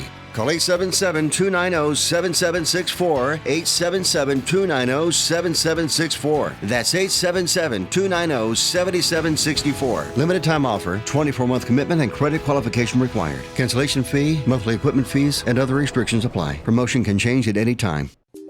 Friend, do you remember when it felt good to withdraw your cash from the bank to expand a business, go on vacation, or buy a new car? Well, today, withdrawing your own cash has become a very risky business, according to The Secret War, a shocking new research report. I just read it. And folks, I was amazed to learn why banks are now required to spy on us for the government and then report any suspicious or unusual behavior. I suggest you get The Secret War free. Just call the number on the screen, no charge, from the folks at Swiss America, and get this. Did you know simply spending cash today may be enough to have you branded as a potential criminal? That's right. The new war on cash is really a war against all freedom-loving Americans. The Secret War is yours free, so call the number on the screen and you can tell them Pat Boone gave you the number. Well, Sharon, that just about wraps it up for today's show. And as always, I so appreciate you joining me here on Conservative Commandos. And please tell our audience how they can follow what you do when you're not here with us. Well, it's simple. Just go to SharronAngle.com, SharronAngle.com. I want to thank our guests. They are the hallmark of the show. They're what makes us interesting. We had Lenny McAllister, who's director of Western Pennsylvania of Commonwealth Foundation, talking about Governor Wolf's emergency powers and how they need to reopen, and several counties are saying we need to reopen. Yep. We also had Roger Byron, who's senior counsel at First Liberty and Regent University School of Law, talking about Kentucky churches need to reopen and them fighting their governor as well.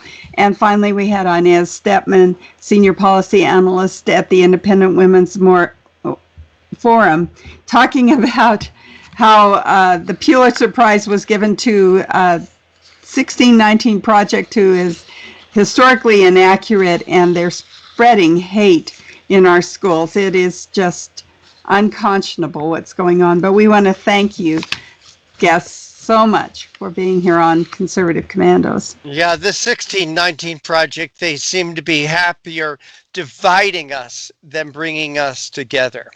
But for right now, we're out of time. We got to run. We got to go. Take care. God bless. And we'll see you tomorrow on TV and on radio.